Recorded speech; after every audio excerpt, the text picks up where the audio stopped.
ఇటీవల కాలంలో దక్షిణాది రాష్ట్రాలు తమ భాషా సంస్కృతులకు అద్దం పట్టేలా పేర్లను మార్చుకోవటం ఒక ట్రెండ్గా మారింది. కేరళ ప్రభుత్వం తమ పేరును మలయాళ భాష ఉచ్చారణకు అనుగుణంగా కేరళంగా మార్చుకోవటానికి కేంద్రం ఆమోదం తెలపడంతో ఆంధ్రప్రదేశ్లో కూడా పేరు మార్పు అంశం మళ్లీ తెరపైకొచ్చింది. కర్ణాటక, తమిళనాడు, తెలంగాణ రాష్ట్రాలు ఇప్పటికే తమ పేర్లలో ప్రాంతీయతను, భాషా సౌరభాన్ని చాటుతుండగా ఆంధ్రప్రదేశ్ అనే పేరులో మాత్రం ఇంకా ఉత్తరాది పోకడులు, హిందీ మిశ్రమం కనిపిస్తున్నాయని భాషాభిమానులు ఆవేదన వ్యక్తం చేస్తున్నారు. అమలాపురంలో జరుగుతున్న 3వ ప్రపంచ తెలుగు మహాసభల వేదికగా ప్రముఖ మహాసహస్రావధాని గరికపాటి నరసింహారావు చేసిన వ్యాఖ్యలు ఇప్పుడు రాష్ట్ర వ్యాప్తంగా సంచలనం సృష్టిస్తున్నాయి.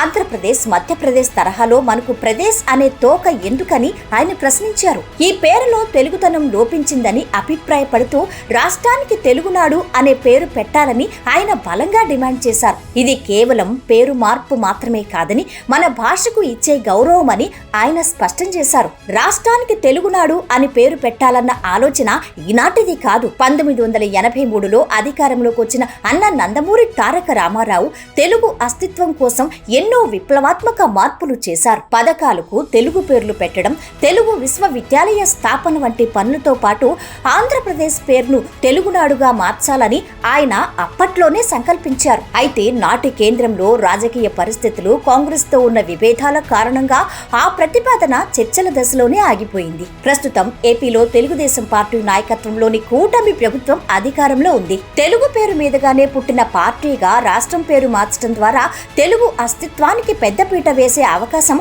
ముఖ్యమంత్రి చంద్రబాబు నాయుడు ముందుంది. పేరులో తెలుగుంటే అది రాజకీయంగా కూడా కూటమికి మేలు చేస్తుందని, ప్రజల్లో ప్రాంతీయ తత్వాన్ని పెంచుతుందని విశ్లేషకులు భావిస్తున్నారు. కేంద్రంలో కూడా ఎన్డీఏ ప్రభుత్వం ఉండటంతో కేరళ తరహాలోనే ఆంధ్రప్రదేశ్ను తెలుగునాడుగా మార్చడం ఇప్పుడు గతంలో కంటే సులభమని మేధావులు అభిప్రాయపడుతున్నారు.